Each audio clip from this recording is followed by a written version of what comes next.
So this week we're going to be taking a look at Chapter 8, the brain and cognition. Now, there has been a long-standing debate on whether or not the brain and the mind is one and the same. Martinez argues on the side of the brain being different.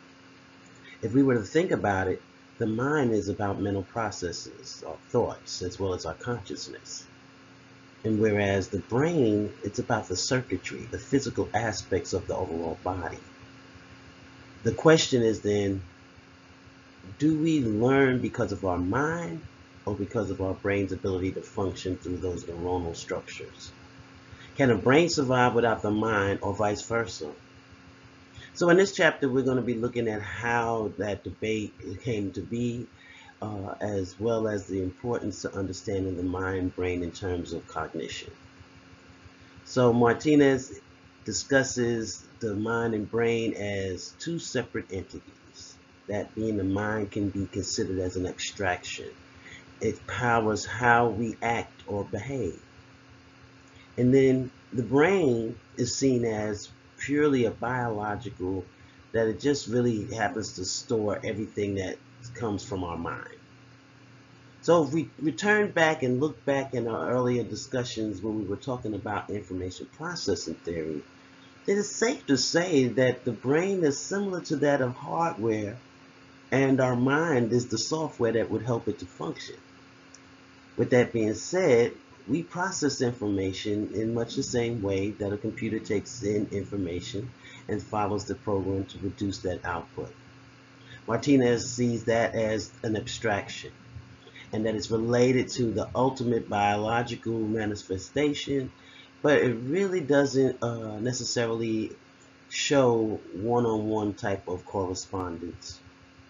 So at the end of the day, we can surmise that the mind relies on the brain, but the brain also depends on the mind and its activities.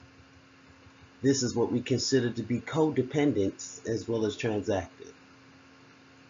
So now, of course, we got to take the philosophical approach toward things and how the debate was nourished and flourished.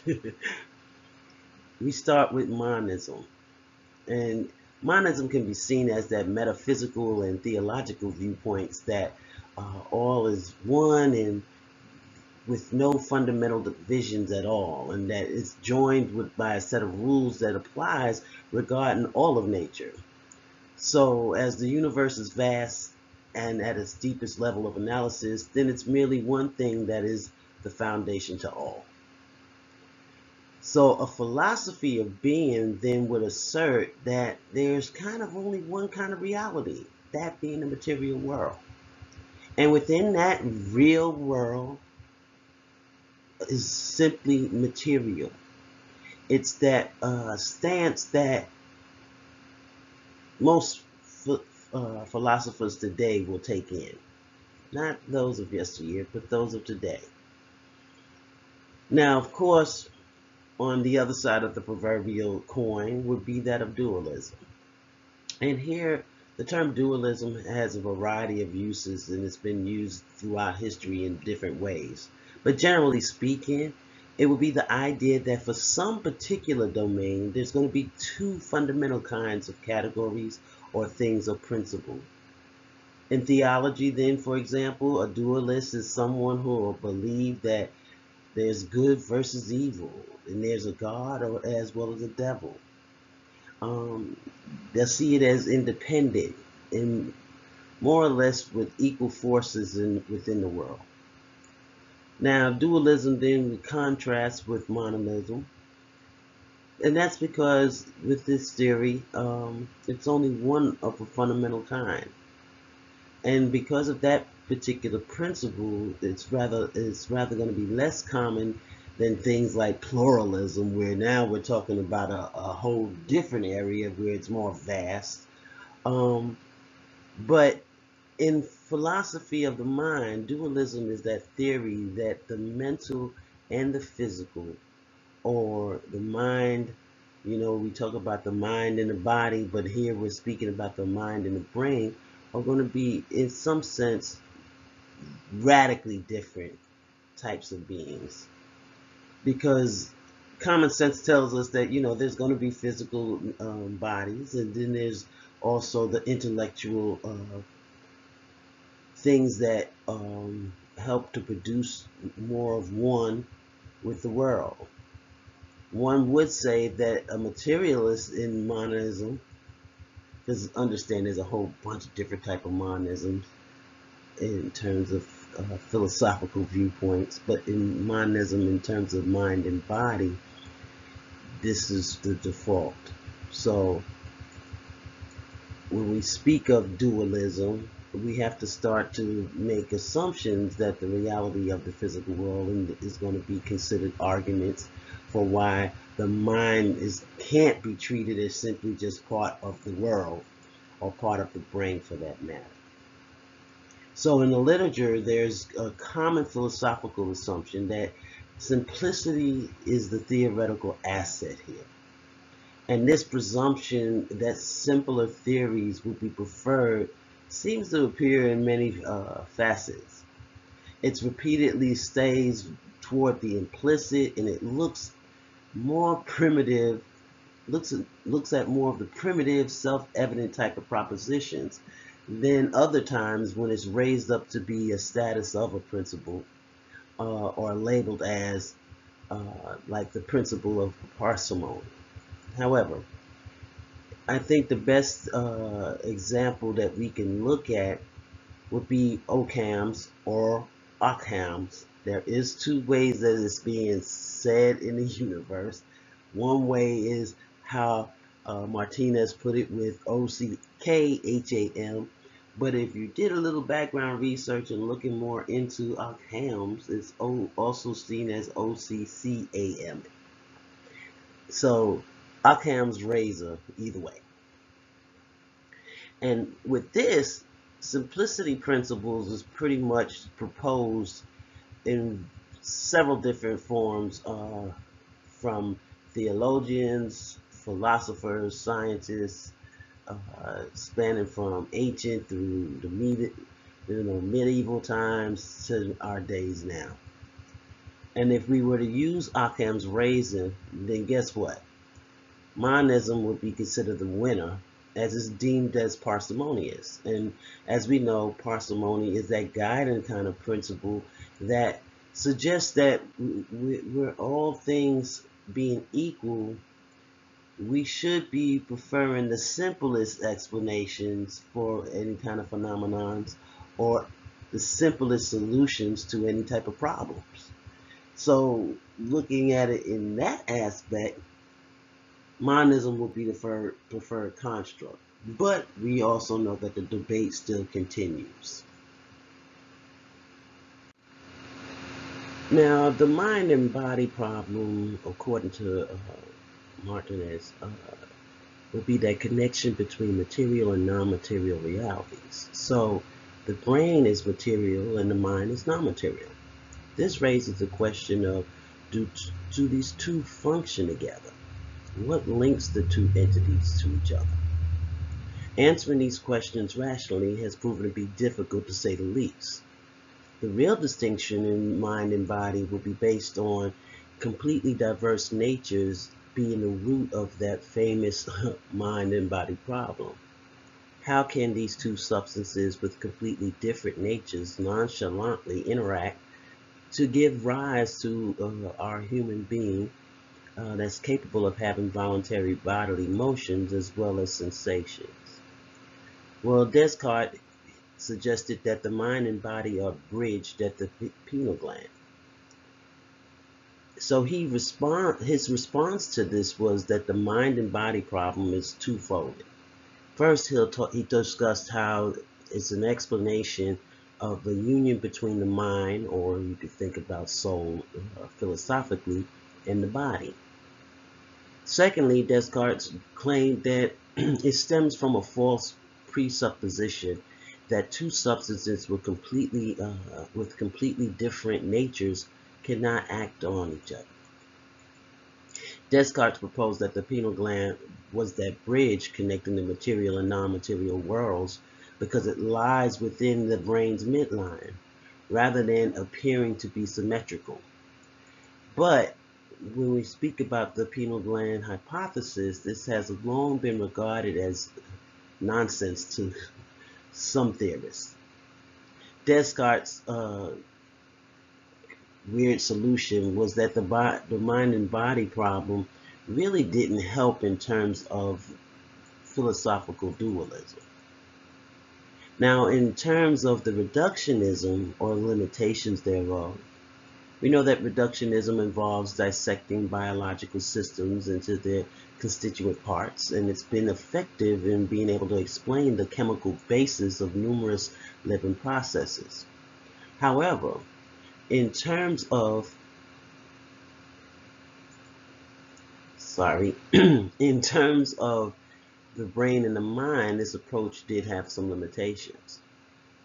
The biological systems, they're extremely complex and they have emergent properties that cannot be fully explained or even predicted by studying individually. So the reductionist approach kind of underestimates the complexity, and therefore it has an increasingly more of a detrimental influence on many areas in our understanding the brain and the mind connection. And one of the most extreme manifestations in terms of the reductionist view would be that belief that the consciousness and mental states can be reduced to chemical reactions that occur in the brain.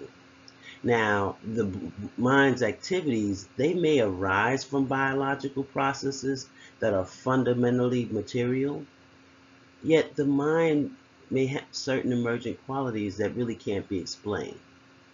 So seeing that reductionism has its faults, subjective agency would be considered as the cognitive paradigm, as cognition consists of irreducible patterns of, of functioning, and like our consciousness and our personal agency or will. Thus, an epiphenomenon, which is that mental state that's regarded as a byproduct of brain activity, really can't be considered as a factor. Alright, so are you ready to go back down memory lane and look at anatomy as we dig into the brain? Well, let's talk about the brain anatomy and its functions. First up, the brain stem. Some key points we want to remember that this is in the invertebrate anatomy, and the brain stem is basically located within the posterior part of the brain, and it's adjoining and structurally continuous to the spinal cord. And although it's small, the brainstem is really important in terms of our brain, as with nerve connections from the motor and sensory systems of the cortex that passes through it to communicate with the peripheral nervous system. The brainstem also plays an important role in terms of regulating our cardiac and respiratory functioning, our consciousness, as well as our circadian rhythms and sleep cycles. The brainstem consists of the medulla oblongata, pons, as well as the midbrain. In terms of the pons, here it contains nuclei that will relay signals from the forebrain to the cerebellum that aids us with our equilibrium, as well as, along with the nuclei, deals primarily with sleep, respiration, swallowing, bladder control, hearing, taste, eye movement, and facial expressions, as well as facial sensation and posture.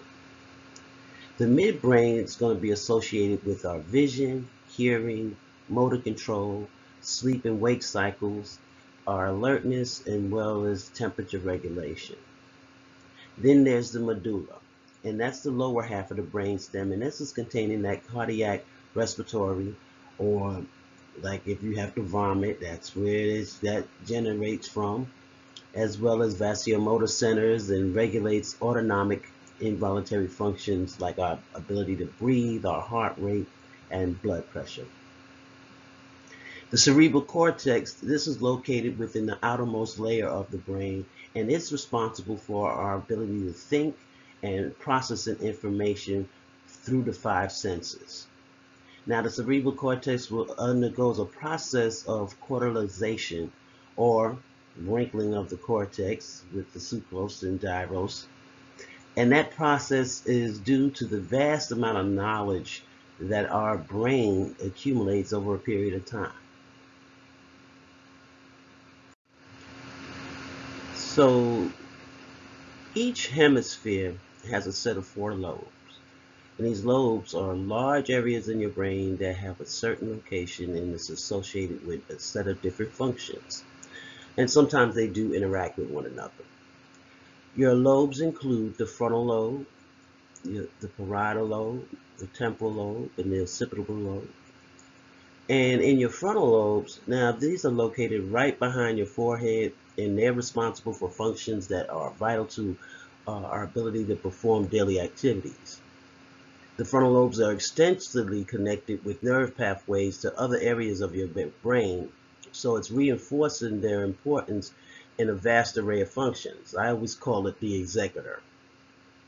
As such, damage to the frontal lobes may cause a ripple effect to other parts of the brain.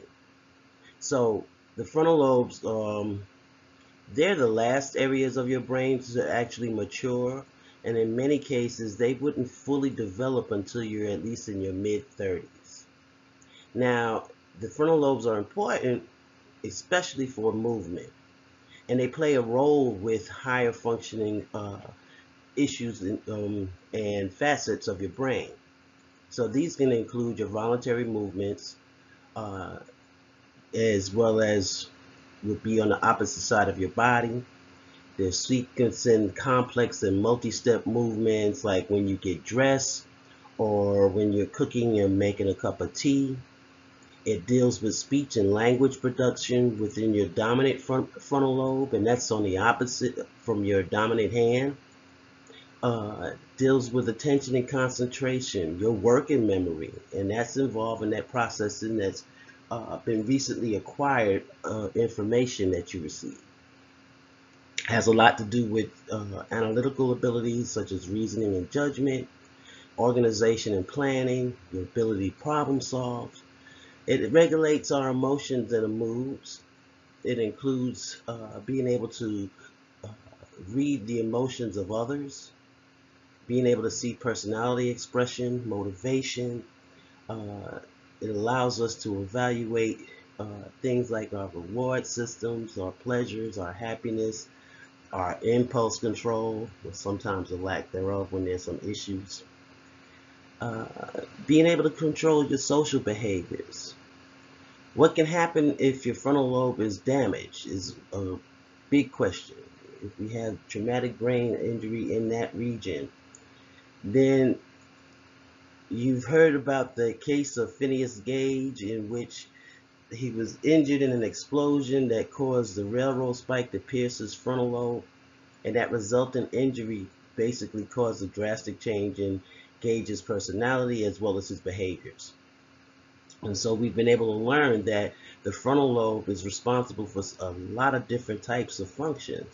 And because of this, any kind of damage to the frontal lobe can actually cause a variety of different symptoms, which depends on the area that's been affected. And some of those potential symptoms that can be found in the frontal lobe damage would be like loss of movement, and that could be either partial paralysis or complete paralysis, excuse me, which can be, of course, on the opposite side of the body. There may be difficulties in performing tasks, particularly sequentially with your movements. And then there's trouble with speech or language, which I'm having right now, some form of aphasia. That's just stuttering.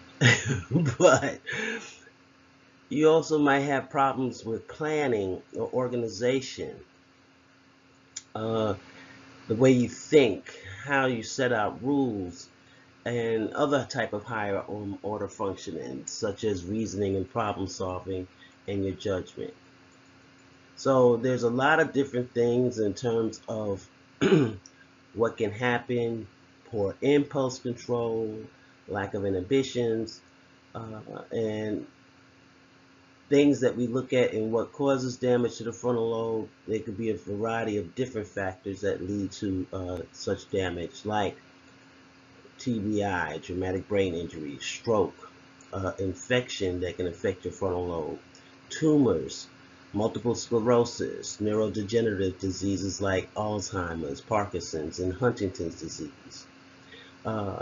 In terms of working with someone with damage in this area, as rehabilitation and treatment for the damage to the frontal lobe really going to depend on what caused the damage in the first place.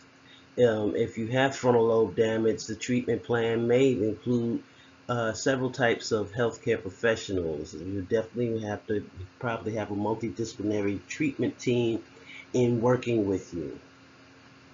Some treatments would include physical therapy, and pretty much that's when you're trying to regain any type of mobility, strength, as well as flexibility. You might need occupational therapy. And here, this is when you're going to be learning new strategies on how to be able to perform daily tasks and activities like getting dressed, eating, bathing. Vocational rehabilitation is where they'll help to work, teach you ways to be able to deal with the workplace environment and the demands that's required of you in those tasks. You may need speech and language therapy. And this will be a way to help improve communication or learn how to utilize assistive devices. Cognitive therapy. Of course, this is learning and cognition. So, of course, we have to throw in cognitive therapy. In that damage to the frontal lobe, you might need to work on building your skills like planning, judgment, and memory. And as well as, of course, last but never least, psychological therapy. So, in some cases, the cause of damage in the frontal lobe, it might be permanent. And one of the examples to be used in those kind of cases is the neurodegenerative type of diseases. And in these cases, treatment more than likely will involve medications. So the bottom line is we do have two frontal lobes, and one is going to be in the right hemisphere of our brain and the other one in the left. And of course, it's located within the area of the brain that's directly behind our forehead. And it's vital. The frontal lobes are vital to our abilities for movement, speech, problem solving. Okay, so let's move on to parietal lobe. Now this contains an area that's known as the primary sensory area. And here, this is where those impulses in our skin, like warm, cold, pain, ability to feel and touch, this is where it's being interpreted. And just like with the primary motor area within the frontal lobe, the more sensory input that comes from the area of our body, like our fingers, the more surface area the parietal lobe is going to be involved in processing the information. It's also essential in terms of spatial information that'll give us the ability to perceive, judge a size, a distance, of shapes. A specific triangle shape area is also known as the parietal association cortex, and this has given us that ability to understand written language as well as mathematical statistical problems. Now, the left hemisphere of the parietal lobe is often more active with our right hand, and this lobe is actually known for handling symbolism, letters, numbers. The right hemisphere tends to be more active for left-handed individuals, and this has helped, like myself, I'm a lefty. So, and this helps us with the interpretation of images, spatial distance, and the use of maps, for example. Regardless of the handiness, people are not going to be a right-brained or left-brained. We do use both sides of the parietal lobe. All right, let's move on to the temporal lobe. Here, we're looking at it's located in the lower lobe of the cortex that's sitting close to the ear within the skull. And the key structures that's a part of the temporal lobe would include the Wernicke's area, which is a region within the dominant side of the temporal lobe. It's responsible for processing and giving meaning to our speech as well as the written word. Wernicke's area helps a person understand speech and language. And Broca's area, now this is responsible for our ability to speak and use language with fluency.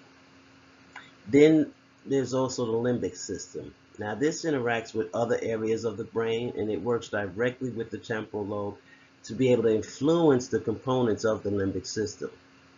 And the limbic system itself, it has a lot of important structures, and that's including the amygdala as well as the hippocampus. These structures are going to be responsible for key processes in our brains, which like our memory and learning and attention. Now, these structures do span throughout other lobes. So, for example, the Wernicke's area is going to expand into the parietal lobe, and the Broca's area, that expands into part of the frontal lobe. And the function of the temporal lobe, this centers around our auditory stimuli, our memories, our emotions. It contains primary auditory complex. And this is that first area that's going to be responsible for our ability to interpret information through the form of sounds that reaches our ears. The temporal lobe receives different kind of frequencies, sounds, pitches, and it gives us a sense of meaning of what we're hearing.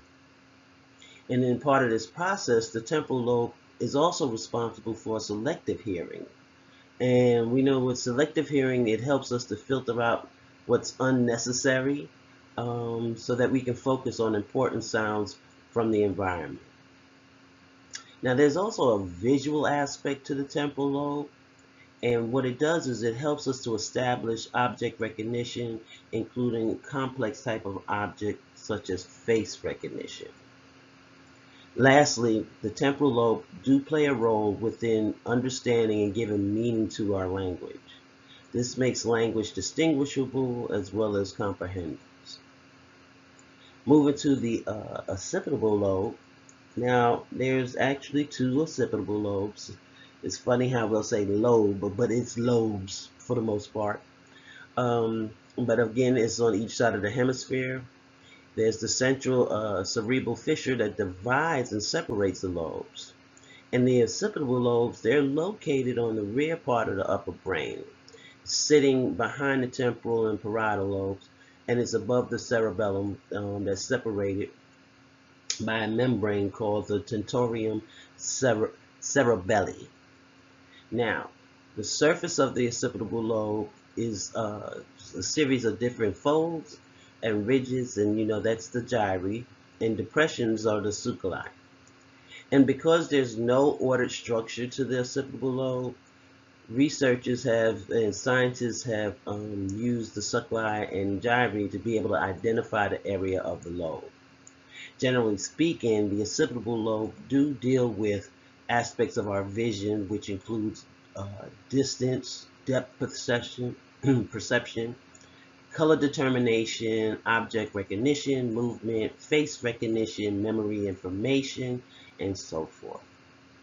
Now, we also have what we call the non-dedicated brain regions, and these are common within the cortex and elsewhere, but we also know them as association areas.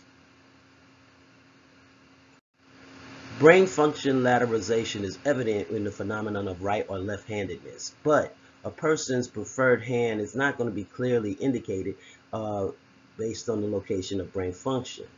Approximately 95% of right-handed people, for example, have left hemisphere dominance for language. And then there's 18.8% of left-handed people who will have right hemisphere dominance for language functioning. Additionally, 19.8% of left-handed people may have bilateral language functions, and that's even with various language functions like semantics, syntax, prosody. The degree and even the hemisphere dominance can be different. Language functions like grammar, vocabulary, the literal meaning are typically going to be lateralized to the left hemisphere, and that's especially for right-handed people.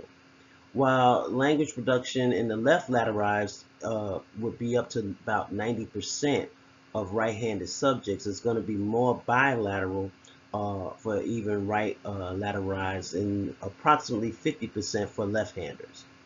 Now, in contrast, when we look at the prosodic language functions, like intonations and how we accentuate, these are often lateralized to the right hemisphere of the brain.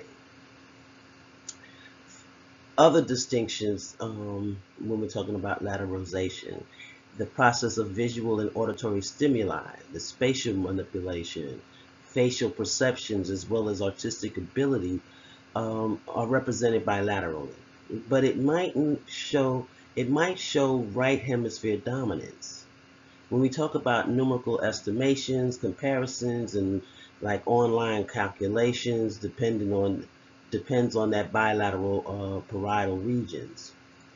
Exact calculations as well as fact retrieval, these are associated with the left parietal regions, and that's possibly because of ties to the linguistic processing. So the dyscalculia is one of those neurological type of syndromes that's associated with damage to the left temporal parietal junction. And that syndrome really is generally going to be associated with poor numeric manipulation, poor arithmetic skills, and the ability to understand or apply mathematical concepts. Now, there's what we call the split brain phenomenon, and these are individuals who have undergone a corpus callostomy, which of course is severing a large part of the corpus callosum. This is usually used for treatment for someone suffering from epilepsy. Now, with the corpus callosum, it's connecting those two hemispheres of the brain, which allows for communication. And when that connection has been severed, well, the two halves of the brain has a reduced capacity to be able to communicate with one another. So widespread lateralization, particularly for vertebrate animals, indicates an evolutionary type advantage that would be associated through the specialization of each hemisphere. And this evolutionary advantage of lateralization really comes from our capacity to be able to perform separate parallel tasks within each hemisphere of the brain. There was a study done in 2011 that showed how lateralization with few specific functions was able to work as opposed to overall brain lateralization, and it had showed some correlations with parallel tasks as well as efficiencies. Some key points you want to know about would be how the corpus callosum connects the hemisphere of the brain. Lateralization is going to be that function between the two hemispheres that's occurring, but if there's an injury, then other areas of regions of the cortex will try to compensate for it. And there's no such thing as us being left-brained or right-brained. We kind of use them together. Functional lateralization do vary between people, so it's not going to be the same for everybody. We do have our own uniqueness in that sense. So I already mentioned some issues when there's damage to particular regions of the brain, and these are three. Well, with the case of Phineas Gage, I've already talked about the frontal lobe damage, so I'm not going to repeat that. But just as a refresher, realize with Broca's aphasia, this is when there's an inability to be able to speak precisely, which is why I tease, because I have that fun sometimes with my words. Then there's also Wernicke's aphasia, and this is when there's a disconnect, so to speak, and damage that stops us from being able to understand or even produce coherent type of speech. Those are the type of particular knowns that you want to kind of keep in mind, because I guarantee you these are usually on the EPPP, particularly Broca's aphasia and Wernicke's aphasia. So make sure you do remember what those are and have a good understanding about the two. Okay, If you are following the PowerPoint slides, you'll realize that I have skipped a nice little chunk of the chapter, as a lot of that should be a refresher for you. So do make sure you read the entire chapter. I was just going over some information that I felt needed to be refreshed. There's some areas that is something that's straight from undergrad, so it's where you definitely have knowledge of that information, like what's a neuron and what are dendrites and so forth, and how its polarization occurs and so forth. So instead of attempting to regurgitate everything to you, I'm just picking out areas that I think was really evident in the chapter that needed to be discussed. So with that being said, we're now on brain development. Anyway, let's look at synaptogenesis, which is another way of calling it blooming. Now, this is a process that involves the formation of a neurotransmitter release site within the presynaptic neuron and the receptor field at the postsynaptic. And it's the precise alignment of that pre- and postsynaptic specializations that this all occurs. So the synapses are going to be found in the axonal swellings along the nerve processes, and pretty much with the genetic screens that's used in the synaptic vesicle, GFP markers, medically speaking, have been able to identify some key targets for recognizing organization of these presynaptic terminals. Important to know that the functions of most genes are going to be evolutionarily conserved. So pretty much what we need to understand is that with synaptogenesis, this is really pivotal to seeing how the brain cell will complete its journey from wiring things together to firing them together. Now with synaptic pruning, this is a natural process that usually will occur in the brain during early childhood as well as into adulthood. And during the synaptic pruning, basically the brain is taken away and getting rid of those extra synapses. Now, synapses are brain structures that allows for the neurons to be able to transmit those electrical and chemical signals from one neuron to the next. And with synaptic pruning, the thought here is that the brain is trying to remove those connections in which it deems it no longer necessary, that it's no longer needed. There's been a lot of research that has looked at how the brain is more plastic and moldable than previously thought. And those synaptic pruning, although we have that, it's our body's way of being able to maintain more efficient brain functioning the older we get, and it helps with our learning abilities to be able to take in more complex information. So the more that's learned about synaptic pruning, research has been able to demonstrate that there's a link between synaptic pruning as well as onset of some disorders, and that's including schizophrenia and autism. Now, in terms of timing of synaptic pruning, this varies from brain regions. It's not always in the same place. And there's going to be some synaptic pruning that would be really early in development, and then it's going to be the most rapid pruning will usually happen between the ages of approximately of 2 to 16 years old.